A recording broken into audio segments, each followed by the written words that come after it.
आइए शुरू करते हैं question answer session chapter 2 customer service. इस चैप्टर के बारे में अगर आपको डिटेल में जानना है तो ऊपर जो लिंक है उस पर आप क्लिक कीजिए, आपको इस चैप्टर के डिटेल्स मिल जाएंगे। अगर आपको लगता है कि ये चैनल की वजह से आपका कुछ नॉलेज बढ़ रहा है और ये चैनल आपके लिए यूज़फुल हो सकता है तो आप इसको सब्सक्राइब कीजिए और बेल आइकॉन को प्रेस कीजिए ताकि आपको आने वाले वीडियोस के नोटिफिकेशंस मिलते रहे। आने वाले समय में मैं प्रोडक्ट के बारे में, फिर closing techniques, selling skills, communication, competitors, ऐसे काफ़ी सारी चीज़ों पर वीडियो बनाने वाला हूँ। तो शुरू करते हैं क्वेश्चन आंसर सेशन से। Test yourself 1। What is meant by customer life time value? Options है sum of cost incurred while servicing the customer over his life time, rank given to customer based on business generated, sum of economic benefits that can be achieved by building a long-term relationships with customer, maximum insurance that can be attributed to the customer। तो इसका सही answer है option number 3, sum of economic benefits that can be achieved by building a long-term relationships with the customer। जब हम लोग किसी customer को policy या कोई भी प्रोडक्ट सेल करते हैं, उसको हम लोग अगर प्रॉपर सर्विस देंगे तो आने वाले समय में जैसे उसके कुछ फाइनेंशियल स्टेटस में बदलाव आएगा, उसकी इंक्रीमेंट हो जाएगी या उसका इनकम बढ़ेगा, उसके घर में बच्चे आ जाएंगे या फिर पोते आ जाएंगे, तो ऐसे वक्त जो है वो हमें हमारे सर्विस की वजह से और भी बिजनेस दे सकता है। तो जो भी हम लोग इकोनॉमिक वैल्यू उसके पूरे लाइफ टाइम तक जो इनकैश करने वाले हैं उसके साथ लॉन्ग टर्म रिलेशनशिप्स बिल्ड करके, तो उसको कहा जाएगा customer life time value. Test yourself 2। Identify the scenario where a debate on need for insurance is not required. नीचे दिए गए जो ऑप्शंस है उनमें से ऐसा कौन सा ऑप्शन है जिसपे हम लोगों को इंश्योरेंस की ज़रूरत है या नहीं है, ये चर्चा करने की ज़रूरत नहीं है। Property insurance, business liability insurance या फिर फायर इंश्योरेंस या फिर लाइफ इंश्योरेंस की अगर हम लोग बात करें तो हम क्लाइंट को ये बात बता सकते हैं कि सर आपके प्रॉपर्टी को या फिर आपका जो बिज़नेस है या आपका जो घर है उसके लिए आप इंश्योरेंस करवा लो।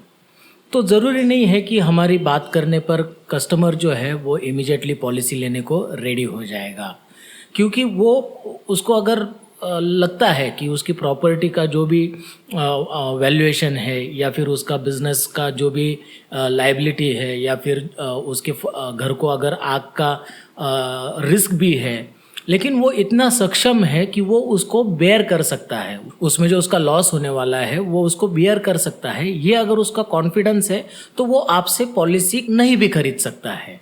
तो यहाँ पे जो है डिबेट हो सकता है कि हाँ मुझे ये पॉलिसी का ज़रूरत नहीं है और आप उसको बोल सकते हो कि भाई आपको पॉलिसी की ज़रूरत है। Motor insurance for third party liability, यहाँ पे जो है यहाँ पे डिबेट करने की ज़रूरत नहीं है। क्यों? क्योंकि ये गवर्नमेंट ने ऑलरेडी कंपलसरी किया हुआ है। हम जैसे कोई भी गाड़ी खरीदते हैं तो motor third party liability insurance करवाना हमारे लिए कंपलसरी होता है। अगर उसके बिना हम लोग गाड़ी चलाते हैं तो हमें फ़ाइन भी भरना पड़ेगा। ये इसलिए होता है क्योंकि अगर हमारे गाड़ी के वजह से किसी तीसरे व्यक्ति का या उसके प्रॉपर्टी का नुकसान होता है तो एटलीस्ट हम लोग उसको कंपनसेट कर पाए, जो कि हमारे इंडिविजुअल बस की बात नहीं है। तो इसके लिए हम लोग इंश्योरेंस का सहारा लेते हैं।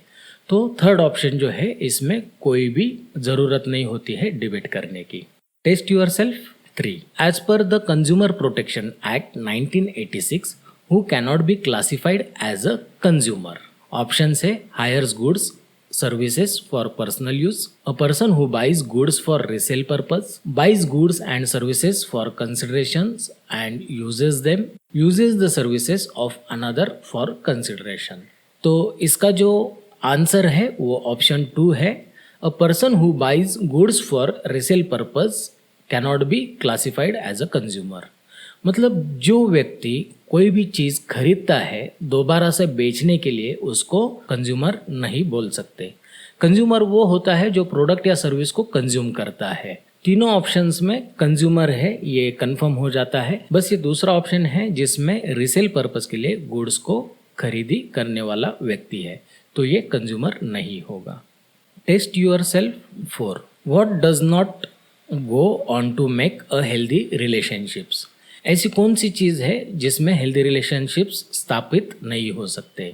अट्रैक्शन, ट्रस्ट, कम्युनिकेशन या स्केप्टिसिज्म. तो हेल्दी रिलेशनशिप्स में कोई डाउट अगर है, मतलब स्केप्टिसिज्म अगर है, अगर हम लोग सामने वाले पे डाउट ले रहे हैं तो उससे हेल्दी रिलेशनशिप्स नहीं बनने वाली. अगर आप पॉलिसी सेल करने के लिए जाते हो और या फिर कोई भी प्रोडक्ट सेल करने के लिए जाते हो, लेकिन जो कस्टमर है, जो उसको खरीदने वाला है, अगर उसको आपके बारे में थोड़ा भी अगर डाउट होता है तो वो आपके साथ रिलेशनशिप्स बिल्ड नहीं करेगा. तो इसका राइट आंसर जो है वो स्केप्टिसिज्म है. Test yourself 5. Which among the following is not an element of active listening? Paying good attention, being extremely judgmental, empathetic listening or responding appropriately. तो इसमें से जो आंसर 2 है, ये being extremely judgmental, ये जो है ये एलिमेंट नहीं है एक्टिव लिसनिंग का. एक्सट्रीमली जजमेंटल मतलब सामने वाले की पूरी बात कहने से पहले ही हम लोग जो है वो एक जजमेंट कर लेते हैं कि इसको एग्जैक्टली क्या ये कहना चाहता है. हालांकि वो हम लोग जजमेंट कर रहे हैं, पॉसिबिलिटी है कि उसकी दूसरी या तीसरी लाइन जो है वो शायद से कुछ और दिशा में उस कॉन्वर्सेशन को लेके जाए. तो एक्टिव लिसनिंग का ये एलिमेंट नहीं है, क्योंकि एक्टिव लिसनिंग में हमको अटेंशन भी पे करना होता है. जो सामने वाला बात कर रहा है उसकी पूरी बात हमें कंप्लीट कर देनी चाहिए होती है. उसको इस तरीके से सुनना होता है कि जैसे हमें उसके प्रति काफ़ी लगाव है, काफ़ी आत्मीयता है, और उसको हम लोगों को रिस्पॉन्ड भी करना होता है, हाँ या नहीं, या फिर जो भी आपको लगता है वो एक अच्छे तरीके से उसको फीडबैक भी देना होता है. तो ये बाकी 3 ऑप्शन जो है ये एक्टिव लिसनिंग के एलिमेंट्स है, लेकिन बीइंग एक्सट्रीमली जजमेंटल ये एक्टिव लिसनिंग का एलिमेंट नहीं है. Test yourself 6. Which among the following is not a characteristic of ethical behavior? Making adequate disclosure to enable the clients to make an informed decision, maintaining confidentiality of client's business and personal information, placing self-interest ahead of client's interest, placing clients interest ahead of self interest. तो इसमें से जो third option है placing self interest ahead of client interest, ये ethical behaviour का characteristic नहीं है. Client को जितना अच्छा जानकारी हम लोग देंगे उतना ही क्लाइंट जो है वो अच्छा डिसीजन ले सकता है. उसको प्रोडक्ट लेना है नहीं लेना है उसको वो डिसाइड कर सकता है. अगर ज़्यादा जानकारी देने पर जब क्लाइंट अगर आपसे प्रोडक्ट खरीद लेता है तो वो आपको भविष्य में कभी उसके बारे में कंप्लेंट नहीं करेगा, क्योंकि उसको पता होगा कि ऑलरेडी मैं ये सारी चीज़ों के बारे में अवेयर हूँ. Maintaining confidentiality of clients business and personal information, ये काफ़ी इम्पोर्टेंट चीज़ है. जो कि हम लोग फाइनेंशियल सेक्टर से बिलोंग करते हैं, तो क्लाइंट की जो भी बिजनेस या पर्सनल इन्फॉर्मेशन है उसके फाइनेंशियल स्टेटस के बारे में या उसके सोशल स्टेटस के बारे में या उसके फैमिली स्टेटस के बारे में, ये हमें कॉन्फिडेंशियल रखनी चाहिए. Placing clients interest ahead of self interest, ये भी चीज़ है, ये हमें ध्यान देनी है कि हम लोग क्लाइंट को ऐसे प्रोडक्ट ऑफर करें या ऐसा कुछ सजेस्ट करें जिसमें क्लाइंट को जो है वो ज़्यादा बेनिफिट मिले, हम लोगों को जो है वो थोड़ा कम बेनिफिट मिलेगा तो भी चलेगा, क्योंकि हर क्लाइंट की एक लाइफ टाइम वैल्यू होती है. सोने के अंडे देने वाली मुर्गी को पहले ही काट दिया तो उसके अंडे जो है वो हमें लॉन्ग टर्म नहीं मिलने वाले. इसी वजह से क्लाइंट का फायदा देखना है. तो ये सारे जो है ये एथिकल बिहेवियर है, और खुद का फायदा देखना, क्लाइंट का फायदा नहीं देखना, ये जो है ये एथिकल बिहेवियर नहीं है. Self examination questions. 1. Dash is not a tangible good. House, insurance, mobile phone, a pair of jeans. इस क्वेश्चन में इन्होंने इनटेंजिबल वर्ड यूज नहीं करते हुए नॉट अ टेंजिबल गुड ऐसा क्वेश्चन किया है. इसके वजह से कंफ्यूजन जो है वो बढ़ जाता है. टेंजिबल मतलब ऐसे प्रोडक्ट जिसको हम लोग फील कर सकते हैं, जिसको हम लोग टेस्ट कर सकते हैं, जिसको हम लोग टच कर सकते हैं, जिसको हम लोग देख सकते हैं. और इनटेंजिबल प्रोडक्ट मतलब ऐसा प्रोडक्ट जिसको हम लोग देख नहीं सकते हैं, फील नहीं कर सकते हैं. तो इसमें से इंश्योरेंस जो है ये इनटेंजिबल प्रोडक्ट है, मतलब ये नॉन टेंजिबल गुड्स है. तो इसका आंसर है 2. Insurance. Question number 2, dash is not an indicator of service quality, cleverness, reliability, empathy, responsiveness. तो इसमें से क्लेवरनेस जो है ये सर्विस क्वालिटी नहीं है। मतलब सर्विस देने के लिए बंदा होशियार ही चाहिए या काफ़ी क्लेवर चाहिए ऐसा नहीं होता है। उसको रिलायबल होना होता है, क्लाइंट को जो भी सर्विस देना है एम्पैथी से देना होता है, रिस्पॉन्सिवनेस एक होता है, रिलायबिलिटी, एम्पैथी, रिस्पॉन्सिवनेस, ये सर्विस की इंडिकेटर है। Question number 3, in India dash insurance is mandatory, motor third party liability, fire insurance for houses, travel insurance for domestic travel, personal accident. तो इसमें से ऑप्शन 1 जो है ये राइट आंसर है, क्योंकि हम लोग गाड़ी जब भी खरीदते हैं तो हमको ये इंश्योरेंस लेना ही पड़ता है, चाहे हमारी इच्छा हो ना हो, और वो रिन्यू भी करना पड़ता है हमारी इच्छा हो या ना हो। फायर इंश्योरेंस या ट्रैवल इंश्योरेंस या पर्सनल एक्सीडेंट इंश्योरेंस जो है ये कंपलसरी नहीं है।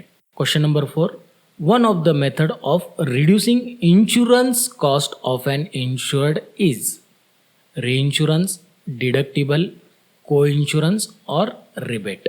इसका आंसर जो है ये 2 है, डिडक्टिबल्स। डिडक्टिबल मतलब इसमें कंपनी और कस्टमर जो है ये कुछ परसेंटेज में कॉस्ट शेयर करते हैं। डिडक्टिबल मतलब ऐसी भी एक कंडीशन जिसमें इनिशियल कुछ दिनों की जो ट्रीटमेंट है उसका क्लेम कस्टमर को नहीं दिया जाता है। ऐसे करने से इंश्योरेंस की जो कॉस्ट है वो कम करने की कोशिश इंश्योरेंस कंपनी द्वारा की जाती है। Question number 5, a customer having complaint regarding his insurance policy can approach IRDA through 1 IGMS, district consumer forum, ombudsman, IGMS और डिस्ट्रिक्ट कंज्यूमर फोरम और ओम्बुड्समन। यहाँ पे एक चीज़ समझनी होगी कि कस्टमर को अगर इंश्योरेंस पॉलिसी के संदर्भ में कोई भी कंप्लेंट है तो वो IRDA को भी अप्रोच हो सकता है, ओम्बुड्समन को भी अप्रोच हो सकता है और डिस्ट्रिक्ट कंज्यूमर फोरम को भी अप्रोच हो सकता है। ये थोड़ा ट्रिकी क्वेश्चन है, यहाँ पे हम लोग कन्फ्यूजन में आके शायद से ऑप्शन 4 चूज कर सकते हैं, क्योंकि हम लोगों को पता है कि हम लोग इंश्योरेंस की कंप्लेंट जो है वो हर जगह कर सकते हैं, बट इन्होंने क्वेश्चन में एक स्पेसिफिक IRDA को अप्रोच करने के बारे में बात किया है। IRDA को जो अप्रोच करने का तरीका है वो है IGMS, integrated grievance management system.